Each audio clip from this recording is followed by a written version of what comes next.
All right. I think they done gave us the thumbs up, and we live. We live. Here we are again on another episode of Let's Talk About It Wednesday. Mm. We've been having some pretty decent weather, man. And it's supposed to kind of stay that way until like Saturday. Where they're talking about there's a 40% chance of snow. Hmm. We don't want to say that S word just yet, right? Can we click that timer? There we go. Well, we definitely want to say thank you and give CCX Create a special thanks, brother, for honestly allowing us to be here each and every week. For the things that we do is bringing you, news that you can use, resources, services, trying to educate, enhance, and empower you, the community. Again, if you feel that you want to come on down and have your voice heard, please come on down and tell the community, share with the community what you are providing to the community. There's nothing too small or too big that we can't talk about. Remember, you can also contact CCX Create yourself. If you want to come on down and do your own show, they are open to that as well. They're actually looking to recruit, if you will, members to kind of come on down and be part of the community as well. I do want to give a special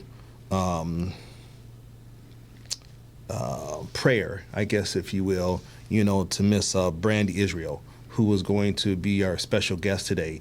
However, she had reached out to me later this afternoon, stating that she could not make it because she had a family emergency with one of her children at the child's school. So we hope that her and her family, that child is okay.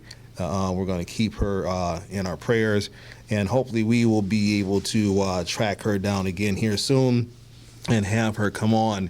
She has some really special just things kind of going on in with what she's doing in our community, and I really think that it's worthy of I don't know what's going on with my stuff, so I'm just going to go ahead and leave that off. Man, there's no editing on this show, boy, let me tell you. Oh man, it's too funny though. Brother Joe, what's going on with you, man? Oh man, changing times. The wind's blowing, but we're getting ready for the winter. Yes, it is. Yes, it is. The Timberwolves, man. They're 4-3. Okay. They got a game tonight against the Knicks. I believe it's here. At home at 6:30. Okay. So we're going to see if they can pull out another victory tonight. But it just seems like we just cannot get over that so-called lucky number 7. Every time I turn around, man, we're like in a 7th seed. If things was to end right now, we would be in the 7th seed, bro. And we just cannot seem to kind of get over that hump. I know we have a long season ahead of us, and but I do like and have been enjoying the way that the Wolves has been playing.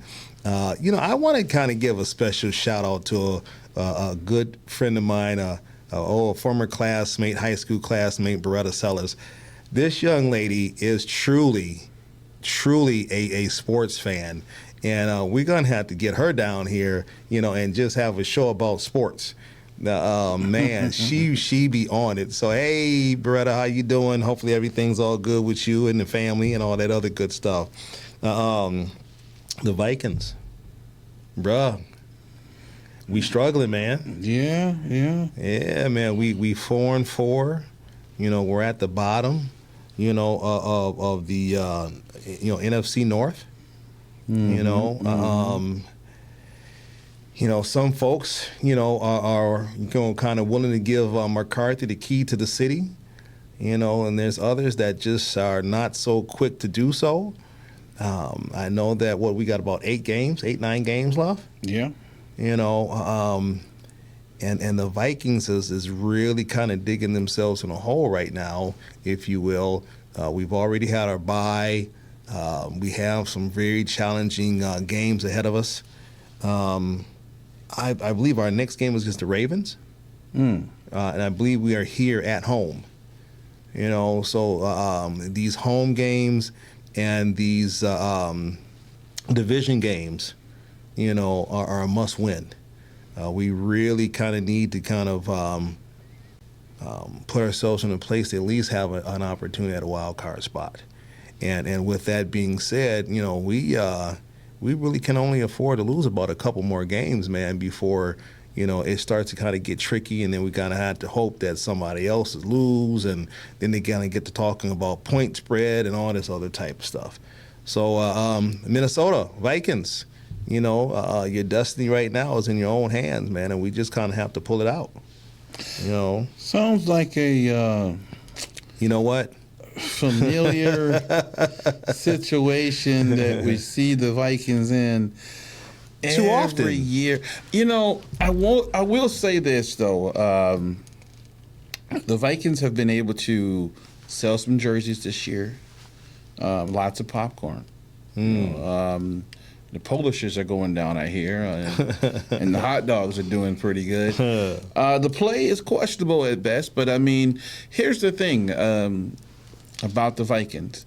They have always had a hot offense. And I think when you go out there and you play that hot offense, they win games, right? They only lose when they play conservative. You spend all that money on Jefferson. You brought Thielen back home. Man, let the ball go, bro. Yeah, absolutely. When you got situations where, Jefferson barely gets a few catches, you don't even, haven't even heard about Addison anymore. You got Thielen out there. I mean, it's just... What is going on? Let the ball go. When you got a quarterback that's gone under surgery, I mean, let's put the hands on somebody who can let the ball go.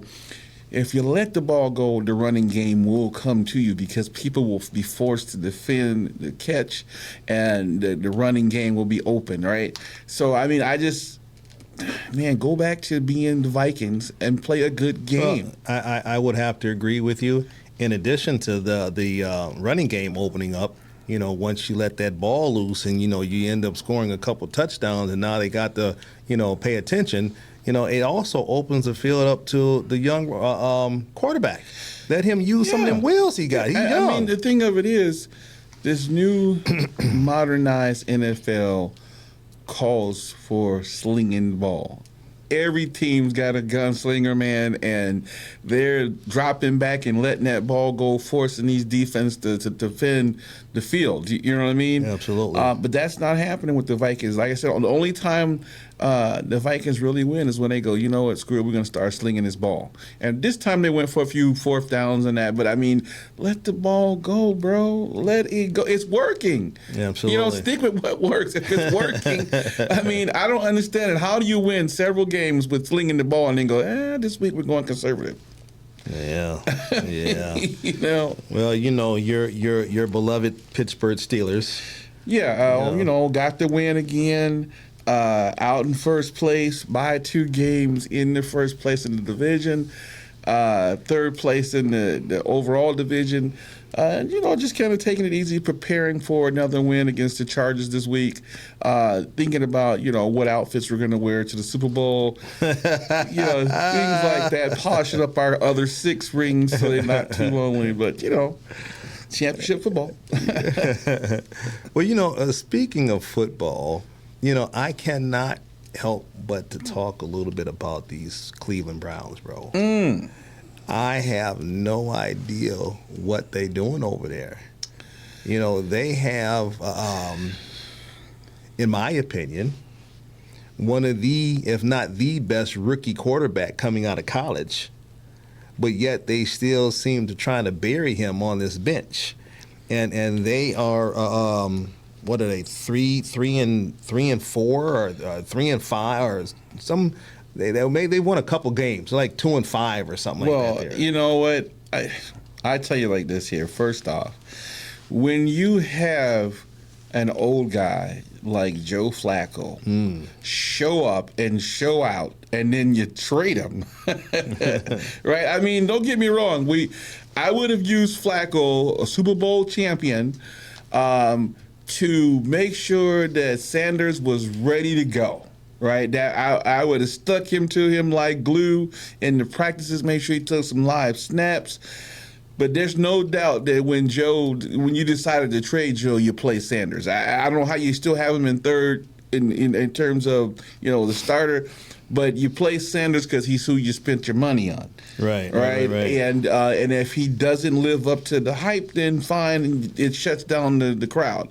But you play the guy you spent the money for.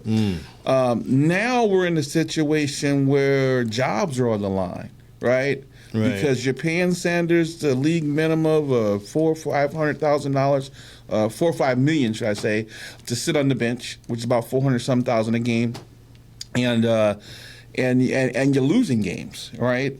And then you send Flacco out to Cincinnati, and he's had some pretty decent success out there, so it doesn't look like it was a player problem, right? Absolutely. It looks like it was a coaching issue, and it looks like it even more now. So if I was in the in the general manager's office, I'd be going, look, dude, we're going to be out of work next year if you don't get next week. Let's not even go. I was about to say next year. Right by Turkey Day, we're all going to be staying at home. Yeah. So I would definitely be like, let's put the kid out there, see how he does. Let him play the first half. If he looks good in the first half, then we'll play him the other half. But by him being a rookie, you gotta let the game come to him. You gotta give him that opportunity to show what he has, and it just looks bad for everybody that he's sitting on the bench and we spend all that money and we're losing. Yeah, indeed. So. Well, brother, before we kind of get into talking about today's topic, which is getting involved. We've been kind of preaching that for quite some time now. Trying to educate and encourage folks to get involved in their neighborhoods and their communities, so then therefore they can have the necessary input and impact on the outcome that they're seeking. But before we kind of get into that, man, I'm going to go ahead and turn on over to you so you can give them some groundkeeping rules and hit them with that famous backpack. Yes, sir. Yes, sir. We just ask that everybody respect everyone's comments. No such thing as a bad comment or a question. Remember, if you want to reach out to us, you can inbox us, text us, or give us a call, and we'll do our best to return your message or comment either on this show or the very next show. With that being said, we start, middle, and end every show with that backpack. And that backpack consists of making sure you have your driver's license and insurance with you before you get in that vehicle. Remember to place them above the visor. That way, if stopped by law enforcement, it won't be mistaken for a weapon. Remember to stay calm. Allow the officer to go through his spiel. Keep your hands so they can be seen. And as always, make it on home to your loved ones. Same thing when walking down the street. Make sure you got your driver's license or ID where it's easily accessible. Remember to stay calm. Keep your hands so they can be seen. Allow the officer to go through his spiel. And as always, make it on home to your loved ones. Yeah, absolutely. And again, I just want to quickly kind of piggyback on that as I want to say thank you to all of the individuals that have kind of contacted me with various questions and things of that nature pertaining to, permit to carries and other gun questions in general. It seems to be, a lot of question, pertaining to that, as the law, if you will, as far as the use of deadly force is constantly changing. People are continue to talk about it's the gun, that's out here kind of committing the necessary trauma, within our communities, kind of throughout the country. And yes, can we improve, on gun crimes? Absolutely, we can. Do we need to improve on the issues as far as them being sentenced? Absolutely, we need to improve on that there. But we also know that when we talk about gun crime, it's when we talk about the laws, I should say, it's more you're impacting more the good gun owners. because the individuals that are out here committing these crimes, they don't care about the law. They're going to do what they want to do. And so those are the things that we really kind of need to take a look at, that they're not getting out on these low bonds and these making plea deals, and they're, being let out, and back in our communities, until their court date and things of that nature. We really kind of need to take a look at that stuff, and it's really kind of impacting our young people, especially with some of this straw purchase that's going on out there right now. So again, parents, pay attention, to your kids. Know who they're hanging out with and where they're at and things of that nature. We will continue to do what we can to empower and educate you as this continues to be a significant concern for many. So if you have any questions, please feel free to reach out to me, and I will definitely try my best to answer those and or place you in positions with those who may know. Yeah, I just want to piggyback off that too and just say, especially when it comes to the youth and firearms, as a parent, you should be teaching your child about the seriousness of handling a gun, understanding what a gun is and what it's capable of at a young age, so the curiosity doesn't put them in a situation of getting harmed.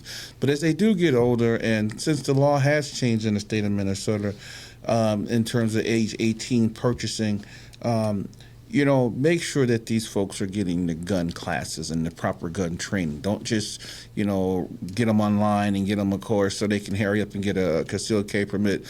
Let them go to an actual in-person training class, such as Beeks put on himself, so that they can understand the safety, the nomenclature, and really the rules behind the impact of owning that weapon and the responsibility that comes along with possessing it. Now, we hand firearms off to our young men and women every day in the United States military, but with instruction and supervision until we know that the mind has been matured enough to be able to handle the responsibility of what we've just put in their hand. So that's why it's important that we understand that. And then that one step further, too, is that new piece to that use of deadly force is reasonably necessary. And that is a big piece. Not only were you justified in the shoot, but was it also reasonably necessary to do so? And I don't think a lot of people understand just how impacting that last little phrase could be when you're in a situation where you've had to use deadly force. So, yeah, absolutely. Well, I will say this here before we kind of get on into the show, is that look at and pay attention to your weekly gun tip. I do that every week for you guys, and it's been paying off. Like I said, there's been a lot of questions, and I've been able to kind of provide folks with the information and the resources. So I look forward to doing that each and every week for you. But Brother Joe, yes, we had an election. Yes, we did. And this is what we're talking about when people need to kind of get involved, right? Because, we pay a lot of attention to our president and kind of what, they're doing at that level and things of that nature. But we fail to really, truly kind of acknowledge, our local election. And so when you look at the numbers of those that kind of came out, to vote, and just we're going to just take the mayor election for the city of Minneapolis, if you will. Those numbers that was tallied was some pretty small numbers, given the size of the city of Minneapolis. Well, according to them, it was record numbers, but I mean, it is traditionally that there's low numbers. I mean, we're talking about almost 500,000 people. Less than maybe 1% are actually showing up to vote. Was it 80, 90,000, something like that? And I mean, but that's 80, 90,000 that was split, between so many different candidates. Well, and here's what I thought was unique about this particular race. a lot of folks didn't like Omar because they felt like he was doing some things they didn't agree with, okay, or saying some things they didn't agree with. What I thought was unique was that it used to be just a Democrat, Republican, Independents, right? And there was a few other small branch organizations out there. But when you decide that we have socialist Democrats, then you split the party again. Right. And so now we've got party members going against party members. To me, it weakens the vote. We saw that again in the St. Paul election, for the mayoral run again. The mayor actually took her under his wing and brought her in, and Mayor-elect her was able to excel past him, which is great. You always want to see people do better than you. However, I thought that the Asian community was where he got a lot of his votes from in the past years. This year having two Asian candidates run against him, it weakened his position, and as a result, he lost. And so I think it's important when you look at these different political groups to pay attention to exactly what you're saying is like, man, what's happening? People coming out, splitting, breaking down, and you will see different outcomes. Now, I don't like to say bad things. Okay. But sometimes bad things have to be said. Now, I wasn't happy at the fact that, Jacob Fry won again. I thought that the way things had happened under his leadership could have improved, and I thought there needed to be a fresh set of eyes there. But I will say that he's won now, so we have to find ways to work with him to have a better Minneapolis. And it is my hope that, he said it's going to be fresh eyes with a fresh start. But it's my hope that they will begin to revamp and look at it and know that they do need to make some serious changes when it comes to how they deal with the people of Minneapolis and the city as a whole. Right, the city needs a cleanup. It needs a serious cleanup, and I'm not just talking about in the campaign or in the city council. It actually needs broom, the streets, paper picked up. We need to start taking care of some of these rundown properties, cleaning them up. Come up with a plan to deal with the folks who are homeless, so they're not just doing so much loitering. Right, and creating terrible situations for crime to be committed. And he said they're looking at hiring more cops, which is good.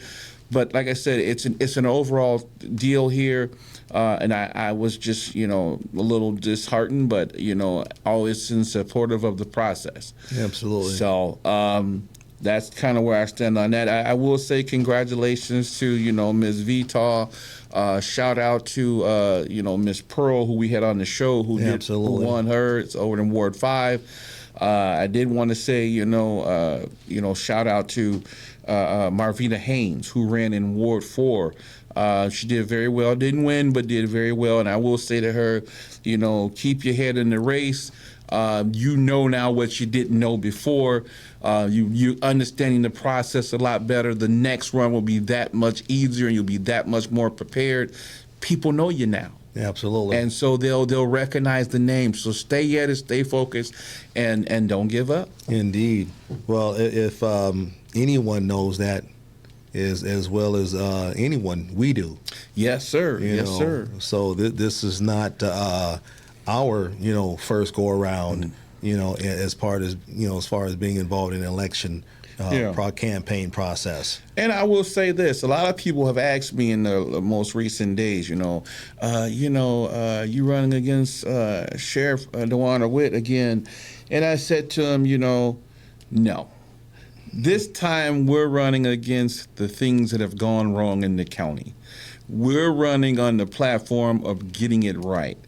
And so, Miss Witt, who happens to be the sheriff, has not had a chance to fix it in 8 years. I don't know what else to tell you. But we're going to come in the door with some fresh ideas, fresh set of eyes, and that's our plan, is to fix what didn't get fixed right off the back. Yeah, absolutely. And so you'll see, follow our campaign, and you'll get a chance to see some of the great things that we're going to hit the ground with running. But just know that this is not about me or her. This is about you having a voice about what happens in your county and keeping the people of Hennepin County safe. Indeed. Two things with that. Number one, I want to say a special congratulations to every participant, Yes. who took the time to show your interest and your concerns and your views and everything else, pertaining to the city of Minneapolis, the county of Hennepin. Thank you. It takes some special people, to be pioneers in such situations and circumstances that does not seem to have a very positive or productive outcome. And this is exactly why we try to do our best to educate and empower and encourage people to get involved. You have to get involved in order for you to have the outcome that you're looking for. You talk about how there's going to be a fresh set of eyes. There's going to be new ideas. We're going to hit the ground running and things of that nature. We understand that there's going to be some pushback. We understand that there's going to be some uncomfortable conversations, but we also understand, as you just stated, is that these plans, these ideas, these goals, that we have are not going to be able to truly be completed without the community. That is one of the bases that we're going to be standing on, is that we have to make sure that you, the people, have a complete understanding and a complete buy-in. So then, therefore, as you have these officers out here serving you, that you are part of this process. You understand how this process goes, versus you just don't know, or you just don't care, and you got individuals just kind of showing up and not necessarily giving you the services that you deserve and desire. We get that, but we plan on holding ourselves and those that will be working alongside of us, and that includes you, the community. We all have to hold ourselves accountable. We have to be truthful. We have to be transparent, et cetera, et cetera. Yeah, no more of these inflated stats. Minneapolis, Hennepin County is a much safer place than it was yesterday. I don't know who's taking these polls, but I'm going to tell you something as citizens of this county. Answer that question yourself, because you live here every day. You see it. And if you don't feel safe, then you've already answered that question. It's not safe right now. It's just not safe. And unfortunately, like I said, we've re-elected some of the same people who were part of that system of keeping things unsafe. And as a result of that, we're going to be forced to have to deal with them yet again, because the folks didn't go to the polls and change it. Yeah, those same folks had the same amount of folks go do what they did before, and they are benefiting by the way it is, and so they made sure it stayed that way. But if you want to stop injustice in your county and your community, then you need to make sure you're getting up and going to the polls and making sure your vote is heard. You gotta do that, folks, because if you don't, sitting at home complaining or being afraid to leave your house is not going to change without you, the voter, the community member, the citizen, making a difference. Absolutely. And again, don't wait until just election time, to get involved. You need to be involved all the time. Yes. Because you just never know, what opportunity that may be out there for you. Yeah, and you know what? And join our campaign. If for no other reason but to learn the process. Come out here, help, volunteer, be a part, follow the campaign, get involved, and see what goes into making your voice heard. Because this is what it's all about. You have the courage, you have the strength, you have just as much power as the next person to bring about change. So get involved in the process and make sure that you're making a change for what happens in your community each and every day, because it affects you either way. Absolutely. Well, I do want to just take a little side note, bro, and I want to say again a special prayer, for the Beeks family, for the Banks family, and all the other families that are out there in these communities, kind of throughout the country. We understand that there's a lot of trauma. We understand that there's a lot of people that are frustrated, they're concerned, they're upset, they don't know what to do. They're having a lot of different questions, and maybe in a lot of cases these questions are not being answered. So they just don't know. And they're kind of in this stage of darkness. There was a post that I just read right before I came on. Miss Angela was none too happy about the outcome. I don't know exactly which race that she was kind of talking about, but she just wasn't happy about the outcome. And she was kind of alluding that it's just going to be kind of more of the same, stuff that's been kind of going on in the city and so on and so forth. She made a comment about, she may not never vote again, basically the devil is in charge and, kind of things of that nature. Okay. I want to say this here to her specifically, and even others that, again, may be not 100% certain, on what things may look like in the future, right? You can't give up. No. If you're going to, be biblical, right?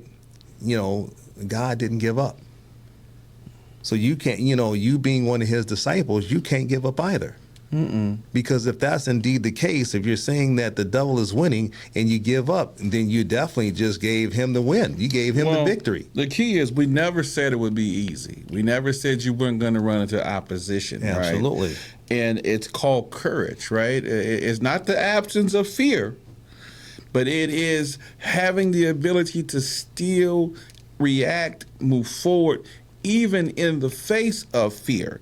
And so even though some days are scary, some days are bad, and it may not go exactly the way you wanted to go, you still got to get up, brush yourself off, get back in the fight, because you may hold the chance to change things. You just don't know it. You just don't know it. That one voice may be all it takes for somebody across the town to go, yep, I've had enough too. I'm in on this. And then they tell somebody else, and before you know it, you got more people. Listen, the biggest part of elections is the message.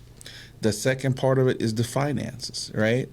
If the message connects with the people, but we don't have the finances behind it, we can't get the word out, and whoever has the most money can get the word out. And so we already know scientifically that when the brain hears something enough times, it identifies with it on a regular basis. Yeah, absolutely. And so when we can get the word out more, then people begin to know, yep, this is a truth, at least our truth, and they begin to decide, oh man, if I side with that type of truth or not.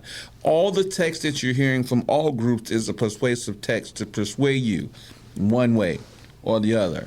But you need to decide what works best for you and your community, and the only way to do that is to stay involved. So, don't give up.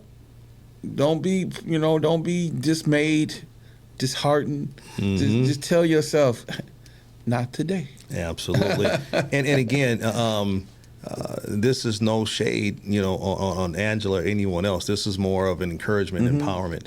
I want individuals to stay in the fight, continue to do what you've been doing to kind of educate, empower, and enhance yourself and your community, your neighborhood, and even perhaps taking a step further, because giving up, is not the answer. Remember, a no vote is a vote. Yes, and just know that it takes right-wingers, left-wingers, those in the middle. It takes all the groups to be a community, right? And so everybody gets to vote. Everybody has Indeed. something to say. Everybody's vote count. And if you got something to say, bring it out. Bring it out. You know, some people don't like the fact that Angela's so vocal. I appreciate that she has the courage to say what she feels. Absolutely. Mr. Charles Rucker, you know, he won park board. Was it park board something? At large? Park board at large or something like that. I can't remember. But, you know, Mr. Rucker's a really nice guy. Really a nice dude. And I need you to come on down and be part of the show sometime soon, sir. I will hunt you down personally. But just a really, really nice guy. Minneapolis Fire Department is lucky to have an individual like that there to be part of their team. And there's a host of other, you know, good, you know, fire personnel, you know, over there in the Minneapolis Fire Department as well. But with that being said, man, we cannot say enough as far as individuals getting involved in the community, whatever that looks like, because there's a lot of different lanes that you can drive in. There's a lot of different things you can kind of get involved with. Again, you know, get involved. And you know what? Here's the thing: people have to realize too. You got to be at the table to have a vote back. To even have a voice, right? You got to be at the table, and you know, even though you may not be the majority, sometimes just being the minority, being able to hear what's being said at the table, is all it takes, right? Because then you know what to do and how to do it, and that. So, man, get involved. But most importantly, at the end of the day, let's unify, right? Let's not work so hard on the division, but just unify behind all being safe and all doing the right thing. Now, we all got different ways of going about how we think that and what that looks like. But at the end of the day, all of us want to keep each other safe. So if the plan looks like it could work, let's support it. Yeah, absolutely. You know, let's come to the table. Let's give this person or that person a shot, you know, at making it right. If it don't, we can tweak it. We can change it, right? But let's at least be willing to talk about it at the table to do what's best in the interest of all citizens, not just the ones we think are part of our groups. So when you're in these positions as politicians or positions of leadership, I want everybody to understand it's not necessarily personally about you anymore, but it's about the people in which you serve. And so we want to do the best we can do for the people that we serve as a whole. And you should always keep that at the forefront of your mind when you're making the decisions that you're going to make that affect the people that you're serving. Absolutely. But with that being said, man, you know, we have our own you know, election, you know, coming up here within the next 365 days or so. Yes, sir. Yes, you sir. know, our campaign, you know, has been fun. You know, it's been interesting. I think sometimes it's even been funny. You know, but looking ahead, you know, in the next 365, you know, 400 days or so, whatever the case may be, the individuals, you know, that just recently won in these city council seats and the mayor and, you know, I'm assuming that the chief of police of the city of Minneapolis will still be around for quite some time, you know, things of that nature. What is your, you know, your outlook, you know, on being able to work with, you know, these individuals, you know, these different entities to bring not only safety, I mean, because, you know, we always kind of talk about safety, but I think that when we talk about safety and we talk about a lot of other different things, because we still have, you know, housing is an issue, homelessness is an issue, you know, and other different things are concerns, right? But from, you know, a sheriff's perspective, you know, what is your true vision? You know, what is your plan, you know, to bring, I guess, this together, you know, so then therefore we can have the necessary outcomes, that we so desperately, desire. Well, I think what I bring is a uniqueness, right? Not only just a law enforcement background, but also a citizen background. And so I'm going to bring that blueprint, right? A lot of times we see agencies out here all trying to do things their own separate way, which works for some agencies. Mm-hmm. However, when something goes wrong, then we don't have anything to refer back to other than what the city plan is.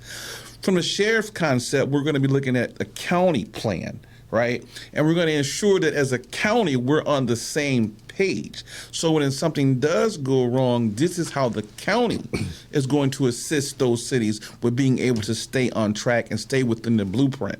And we're going to constantly talk about what that blueprint looks like with the chiefs in the county. We're going to constantly talk about what it looks like with the mayors and the folks in leadership so that they understand what our expectation is of them, and we can understand what their expectation is of us. And most importantly, we're going to open those lines of communication, right? Because those are important. We have to be able to talk to each other in real time. So we're going to build some things in place to make that happen and not just reacting, right? We've always been reactive in police work, and it's a hard job not to be because a lot of our calls come from the communities after something has happened. Right. But we also want to take that proactive role of having those prompted patrols that are present in the community, all community, not just contracted communities, but the entire county, right? And we're gonna making those steps to make sure the deputies are responding to calls in every city. We're going to have that tough conversation with the Board of Commissioners because it's always about the finance, but about what that looked like for us to be able to provide those services. And I'm sure you'll hear from Sheriff Witt as well, the budget. But understanding why the budget needs to be expanded and the positives that will come from expanding that budget to allow us to put more manpower on the street, is what's important. Now, historically, the jail has always been the main focus of the sheriff's department, and so a lot of the dollars went to making sure we had corrections deputies, but we need to move in a direction where we have more bodies on the street, so we have less need for personnel inside the jail because we're preventing crimes. Right. And when we educate and prevent those crimes, we don't have to figure out ways to educate people inside the jail because we're educating them before they get into jail. Right. Well, I hear what you're saying, as far as, being able to work with the chiefs and, and other people in leadership and things of that nature. What is kind of the plan? What is the focus on how we're going to bring the community involved? We have to be able to, again, get them to kind of be a part of, buy into, so then therefore their voice is also heard and have an impact and an input on what they want to see. Right. And that'll consist of actually having the community present, right? No more of these secret backdoor meetings that involve safety personnel only and certain groups. We're going to actually have community members involved, passing their voice, doing some surveys, talking about what that change looks like for their community, and then addressing them, working with them side by side to achieve and identify whatever problems they have so we can solve them. That is community policing concept, and we're just going to expand on that, by giving them a role where they feel like they have a part that they can identify with, and making that change.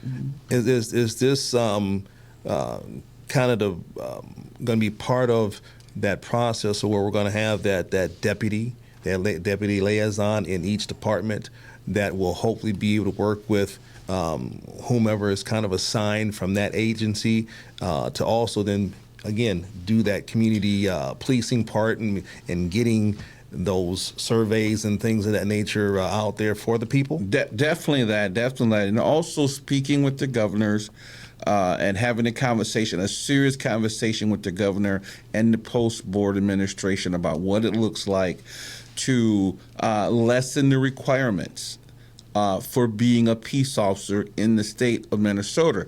Now, you will hear that we're going to get a lot of push at education. law enforcement requires continued education anyway. And prior to them changing us to having degrees, we hired folks without it. And it's a proven fact from surrounding states that we know that that educational requirement is in there, and they've been able to manage law enforcement just fine in our surrounding states. So we want to provide the county, city with the opportunity to be able to hire people from the community, right? So we're not spending as much time trying to teach people the lay of the land, but those folks who are working here are actually coming from the community. They know the people in which they're serving, and so it's going to make it that much easier to do the job. Yeah, absolutely. Well, man, I know that we are, down to another episode of Let's Talk About It, where we are here each and every Wednesday from 5 until 6ish. Yes, sir. Yes, sir. Bringing you news that you can use. Again, this is a platform to help empower, educate, and enhance you, the community as a whole. If you have any services or resources that you want to talk about, please feel free to kind of come on down, and be part of the show. Remember, you can contact CCX Create yourself, and come on down and have your own show. They are recruiting just like the police department is. Yes, sir. Yes, sir. So, but again, if you have any need any information, please feel free to go to their website, CCX Create, and look up their number and give them a call, and I'm sure that they will be able to help you out. Remember, we cannot do this by ourselves. It takes you. So anything that you're able to kind of donate, please feel free to reach into that wallet, that pocketbook, and donate that dollar. Every dollar helps. We do understand that times are challenging. Yes, things are tight. Yes. But this is why we need to kind of, help our neighbors. Help our family members, help our friends. Heck, even when you can, help a stranger. Yes, sir. Yes, sir. But with that being said, man, I do want to take just a moment, if I may, and give, my condolences, to a dear friend of mine, and his friends and his family, Curtis Seablow Perry.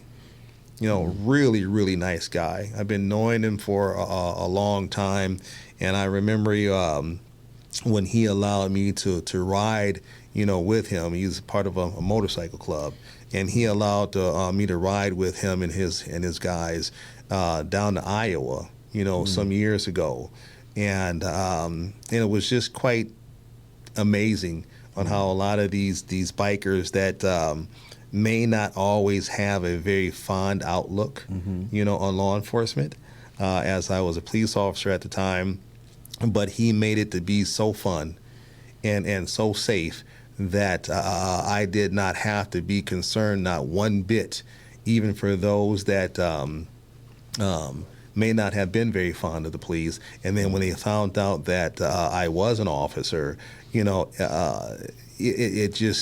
was just so fun. The atmosphere didn't change. Nothing changed.